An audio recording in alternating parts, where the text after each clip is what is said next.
Notre Seigneur, Mohammed, qu'Allah répande sur lui ses bénédictions et lui accorde le salut, naquit quelques instants avant le lever de l'étoile du matin, un lundi, le 12e jour du mois de Rabi al-Awwal, en l'année de l'éléphant, le 29 août 570 de l'ère chrétienne. Lorsqu'il vint au monde, il était net de toute souillure, circoncis naturellement, et son cordon ombilical avait été tranché par les soins de l'ange Jibril, Gabriel. L'air de la ville étant funeste aux enfants en bas âge, les notables avaient pour habitude de confier les leurs à des nourrices bédouines, qui les élevaient dans leur badia, lieu habité par les bédouins ou nomades. Peu de temps après la naissance de Mohammed, une dizaine de femmes de la tribu des Banu Sad, bien saines et bronzées par l'air vivifiant de leur pays, arrivèrent à la Mecque, à la recherche de nourrissons. À l'une d'elles, Halima, dont le nom signifie la douce, était réservé l'honneur de servir de nourrice au prophète d'Allah. Son enfance dans la Badiya des Banu Sad. Halima bent Daib a dit « L'année était stérile et nous nous trouvions, mon mari Harith ibn Abdelazou et moi, dans une affreuse détresse. Nous décidâmes de nous rendre à la Mecque, où je chercherais un nourrisson dont les parents reconnaissants nous aideraient à surmonter notre misère, et nous nous joignîmes à une caravane de femmes de notre tribu qui s'y rendait dans la même intention. L'ânesse, qui me servait de monture, était tellement décharnée, tellement épuisée par les privations, qu'elle faillit s'abattre en route. Et, durant toute la nuit, le sommeil nous fut interdit par les pleurs de notre malheureux enfant, torturé par la faim. Ni dans mes seins, ni dans l'épi d'une chamelle que conduisait mon mari, il ne restait une goutte de lait pour le calmer. Et, dans mon insomnie, je me désespérais. Comment pouvais-je, en cet état, avoir la prétention de me charger d'un nourrisson ? Distancés de loin par notre caravane, nous arrivâmes enfin à la Mecque. Mais tous les nouveau-nés avaient été adoptés par mes compagnes, excepté un seul, et c'était Mohammed. Son père étant mort et sa famille peu aisée, malgré la haute situation qu'elle occupait à la Mecque, aucune nourrice n'avait consenti à s'en charger. Pour la même raison, nous nous détournâmes de lui au début. Mais j'étais honteuse de revenir les mains vides, et je redoutais les railleries que ne manqueraient pas de m'adresser mes compagnes plus heureuses. Enfin, j'étais singulièrement ému à la vue de cet enfant si beau, qu'il allait dépérir dans l'air malsain de la ville. La compassion emplit mon cœur. Je sentis le lait revenu miraculeusement dans mes seins, prêt à jaillir dans la direction de Mohammed, et je dis à mon mari, « Par Allah, j'éprouve une folle envie d'adopter cet orphelin, quelque faible que soit notre espoir d'en retirer une rétribution fructueuse. » « Tu as raison, me répondit-il, et peut-être qu'avec lui, la bénédiction rentrera sous notre tente. » Déjà, je ne pouvais plus me contenir. Je me précipitai vers le bel enfant qui sommeillait, et je posai ma main sur sa mignonne poitrine. Il sourit et ouvrit des yeux étincelants de lumière, entre lesquels je le baisai. Puis, le serrant entre mes bras, je rejoignis le campement de notre caravane. Alors, je le plaçai sur mon sein droit pour qu'il y prît ce que Allah lui accorderait de nourriture. Et, à mon vif étonnement, il y trouva de quoi se rassasier. Je lui offris ensuite mon sein gauche, mais il le refusa, le laissant à son frère de lait. Il agit toujours ainsi. Phénomène plus extraordinaire, pour calmer la faim qui tenaillait mes entailles, mon mari tira assez de lait de pie précédemment desséché de notre chamelle, et pour la première fois depuis longtemps, la nuit nous apporta un sommeil réparateur. « Par Allah, ô Halima !» s'exclama mon mari le lendemain à son réveil. « Tu as adopté une créature véritablement bénie. » Je remontai avec l'enfant sur mon ânesse qui prit une allure rapide et ne tarda à rejoindre et même à dépasser mes compagnes étonnées, qui me crièrent « Ô Halima, retiens ta monture, afin que nous terminions la route de compagnie. » « Et quoi ? Est-ce là l'ânesse que tu montais à ton départ ? » ?»« C'est elle, c'est bien elle. » »« Alors elle porte avec elle un prodige que nous ne pouvons pas comprendre. » Nous arrivâmes à nos campements des Banu Sad. Je connaissais Je ne connaissais pas de terre plus desséchée que la nôtre, et nos troupeaux étaient décimés par la famine. Or, à notre émerveillement, nous les retrouvâmes en meilleur état que dans les années les plus prospères, et les mamelles gonflées de nos brebis nous fournirent du laitage en quantité bien supérieure à nos besoins. Les troupeaux de nos voisins se trouvaient au contraire, dans l'état le plus lamentable, et les maîtres s'en prenaient à leurs bergers. « Malheur à vous, ô serviteurs stupides !» criait-il. « Menez donc paître nos troupeaux là où pèsent ceux de Halima. » Les bergers obéissaient, mais en vain. L'herbe tendre qui semblait sortir de terre pour s'offrir à nos moutons se flétrissait immédiatement après leur passage. La prospérité et la bénédiction ne cessaient d'habiter notre tente. Mohammed atteignit sa 2e année, âge auquel je le sevrai. Il était d'une nature vraiment exceptionnelle. À 9 mois, il parlait déjà avec un charme et un accent qui pénétraient les cœurs. Jamais il ne se salissait, jamais il ne pleurait ou ne criait, si ce n'est lorsque sa nudité se trouvait exposée au regard. S'il agitait la nuit et refusait de s'endormir, je le sortais de la tente. Aussitôt son regard se fixait avec admiration sur les étoiles. Sa joie éclatait, et quand ses yeux s'étaient rassasiés de ce spectacle, il consentait à se fermer et à se laisser envahir par le sommeil. Mais après le sevrage, Halima dut ramener Mohammed à sa mère, qui voulait le reprendre. Quel chagrin pour la femme! Elle ne pouvait se résigner à une aussi cruelle séparation. Dès son arrivée à la Mecque, elle se jeta aux pieds d'Amina, en les embrassant et éclata en supplications. « Vois, lui dit-elle, combien l'air vivifiant de la Badia a été profitable à ton enfant. Songe qu'il lui sera plus profitable encore, maintenant qu'elle commence à marcher. Redoute pour lui l'air empesté de la ville. Tu le verras dépérir sous tes yeux, et trop tard, tu te souviendras de mes paroles. » Touchée par ces attendrissantes prières, et n'envisageant que la santé de son fils, Amina fit violence à ses sentiments de mère et finit par consentir à ce que Mohammed retournât avec sa nourrice dans la Badia. Et l'excellente femme, le chargeant sur ses seins, sur ses reins, reprit toute joyeuse le chemin de son campement. De retour dans la Badia des Banu Saad, Mohammed imprima ses premiers pas sur le tapis moiré des sables immaculés, et il y respira à pleines narines les parfums des plantes aromatiques de la dune. Il dormit sous la tente bleue, sombre du ciel criblé d'étoiles, et sa poitrine s'élargit, en aspirant l'air limpide de la nuit désertique. Il s'y fortifia, grâce à la nourriture saine et sobre du nomade, du laitage, de la galette cuite sous la cendre et parfois de la chair de chameau ou de mouton, exempte de l'écœurante odeur de suinte que lui communique l'air des étables. Cette santé morale et physique qu'il dut à la Badia lui fit d'un grand secours pour de ses futures épreuves.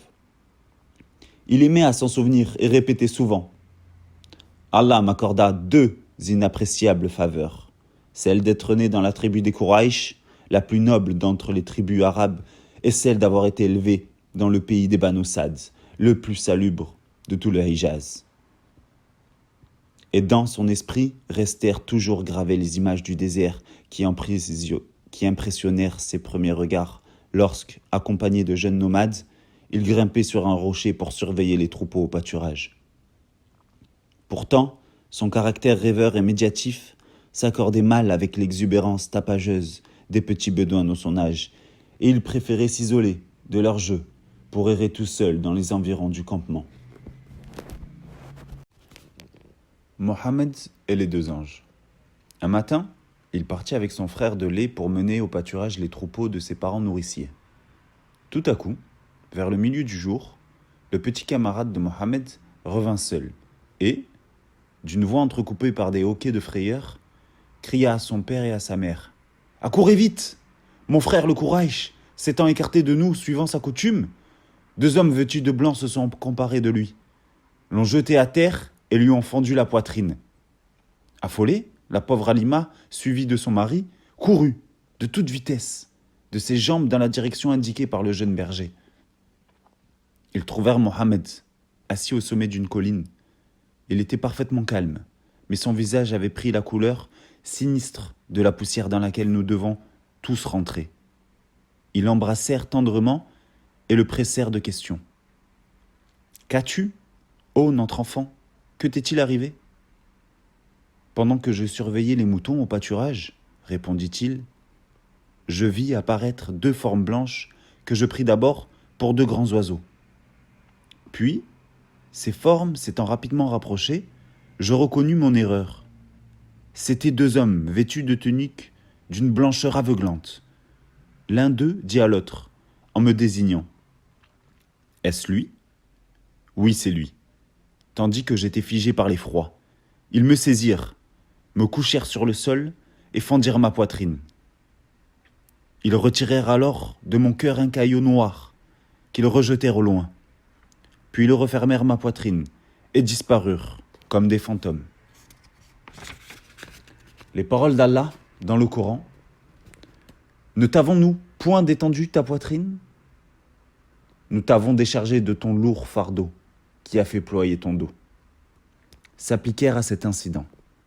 Ce récit, comme tous ceux du même genre que l'on rencontrera dans cet ouvrage, doit être interprété en parabole. Il signifie qu'Allah ouvrit la poitrine de Mohammed à la joie de la vérité monothéiste, dès l'âge le plus tendre, en le débarrassant du lourd fardeau de l'idolâtrie. Néanmoins, les parents nourriciers de Mohammed demeurèrent fort perplexes, et Harith dit à sa femme « Je crains que cet enfant ne soit atteint de haut mal, et cela est évidemment dû au mauvais œil de nos voisins jaloux, de la prospérité et de la bénédiction qui, avec lui, sont entrés sous notre tente. Mais qu'il soit possédé du démon, à l'inspiration duquel il aurait éprouvé cette hallucination, ou qu'au contraire sa vision soit véridique et lui présage un glorieux avenir, notre responsabilité demeure également grave. Ramène-le tout de suite à ses parents, avant que son mal ne se manifeste par de plus violents accès. Bien à contre-cœur, Halima fut obligée de se rendre à ce sage raisonnement, et elle reprit avec Mohammed le chemin de la Mecque. L'enfant, âgé de 4 ans, cheminait à ses côtés, et aux approches de la ville, ils se mêlèrent tous deux à une foule nombreuse, se rendant soit au marché, soit au pèlerinage du temple. La nuit était venue, et dans un remous de cette foule, Halima se trouva séparée de son fils de lait. L'obscurité des ténèbres ne lui permit pas de retrouver, malgré ses activités, recherches et ses appels désespérés. Sans tarder, elle courut prévenir Abd al-Muttalib, dont la haute situation permit d'envoyer des gens habiles sur la piste de son petit-fils, tandis que lui-même sautait sur son cheval pour diriger les recherches. Bientôt, l'un des chercheurs de pistes découvrit, dans le Wadi Tihama, un enfant assis sous un arbuste dont il s'amusait à tirer les branches. « Qui es-tu, ô enfant » lui demanda-t-il. « Je suis Mohammed, fils de Abdallah ibn Abd al-Muttalib. » Heureux d'avoir trouvé celui qu'il cherchait, cet homme prit l'enfant avec lui et le remit entre les mains de son grand-père qui, arrivé, Abd al-Muttalib embrassa tendrement Mohammed, le plaça devant lui, sur sa selle, et le ramena dans la Mecque. Pour célébrer sa joie, il abattit des moutons dont il distribua la chair aux pauvres de la cité, et, mettant son petit-fils à califourchon sur son cou, il accomplit autour de la Kaaba les tournées rituelles, en signe de reconnaissance. Alors, en compagnie de la pauvre Halima, remise de son angoisse, il conduisit Mohammed auprès de sa mère Amina. « Et quoi ?» dit-elle à Halima, après s'être livrée aux effusions de sa tendresse maternelle. « Tu étais, ô nourrice, si désireuse de conserver mon fils auprès de toi, et tu me le ramènes ainsi soudainement ? J'ai pensé qu'il était parvenu à l'âge où tout ce que je pouvais pour lui, je l'avais accompli, répondit-elle. Et alors, redoutant le hasard d'un accident, je te l'ai ramené sachant combien tu désirais le revoir. Mais l'embarras et la tristesse se lisaient trop clairement sur les traits de la brave nourrice. Amina ne fut pas dupe de cette explication et reprit « Tu me dissimules le motif réel de ton retour. Parle, sans restriction. J'attends de toi l'entière vérité. » Halima, s'étant décidée à répéter les paroles de son mari, Amina, blessée dans son orgueil de mère, lui répliqua vivement « Comment ? Tu craignais que mon fils ne devînt la proie du démon ? Je l'avoue. Eh bien, sache que sur lui, les maléfices du démon n'ont aucun pouvoir, car une glorieuse destinée lui est réservée. Et elle l'a mis au courant des événements merveilleux qui marquèrent sa grossesse et ses couches. Puis, après avoir remercié et récompensé la dévoue Halima, elle gardera auprès d'elle son enfant dont la santé, fortifiée par la visite au grand air, n'avait plus rien à redouter de l'insalubrité de la ville. Mort d'Amina, an 576 de l'ère chrétienne. Sous l'œil attentif de la plus aimante des mères, Mohammed grandissait en beauté et en sagesse. Mais il ne devait longtemps jouir de cette tendresse maternelle qu'aucune autre tendresse ne peut remplacer. Au retour d'un voyage à Yatrib, où elle l'avait emmené, Amina mourut subitement, à mi-chemin, dans la bougrade de Al-Abwa, où elle en fut enterrée. Le pauvre orphelin, à peine âgé de 7 ans, fut ramené à la Mecque par une esclave noire, Umm al-Aman, qui lui témoignait le plus entier dévouement et qui, avec 5 chameaux, constituait tout son héritage. Il fut recueilli par son grand-père, Abd al-Muttalib, qui l'avait toujours chéri grandement et qui le chérissait chaque jour davantage, à mesure que s'accentuait sa ressemblance avec Abdallah, son père si regretté. L'anecdote suivante donne une idée de l'affection sans borne de Abd al-Muttalib à son égard. Dans la Mecque, aux rues tortueuses et étroites, comme celles de toutes les villes du désert, il n'existait qu'une seule place de quelques étendues, celle au centre de laquelle s'élevait la Kaaba. C'était là que matin et soir se réunissaient les habitants de la ville pour se reposer ou causer de leurs affaires, autant que pour accomplir leur dévotion. Chaque jour, les serviteurs de Abd al-Muttalib étendaient pour leur maître, à l'ombre du temple, un tapis autour duquel ses fils, ses petits-fils et les notables de la cité s'asseyaient, en attendant sa venue. Le respect qui entourait l'intendant de la maison d'Allah était si profond que jamais personne n'eût osé s'aventurer, même sur l'extrême bord de son tapis. Or, voici qu'un jour le jeune Mohammed s'installa en plein milieu de ce tapis si respecté, au grand scandale de ses oncles qui l'en expulsèrent sur le champ. Mais Abd al-Muttalib, qui arriva et aperçut de loin cette scène, cria « Remettez immédiatement mon petit-fils à la place où il s'était assis. Il est le charme de ma vieillesse et son audace provient du pressentiment qu'il a de sa destinée, car il sera élevé à un rang qu'aucun arabe n'atteignit. » Et il plaça Mohammed à côté de lui, caressant ses joues, son dos et s'extasiant à ses moindres gestes ou paroles. La destinée allait encore priver Mohammed de cette tendre affection. Abd al-Muttalib mourut, âgé de 95 ans, emportant dans sa tombe les regrets unanimes de tous ses concitoyens. Le malheureux orphelin fut recueilli dans la maison de son oncle, Abu Talib, expressément désigné par son aïeul, pour la raison qu'il était le seul d'entre ses oncles. Il était frère de mère en même temps que de père de Abd al-Muttalib, le père de Mohammed.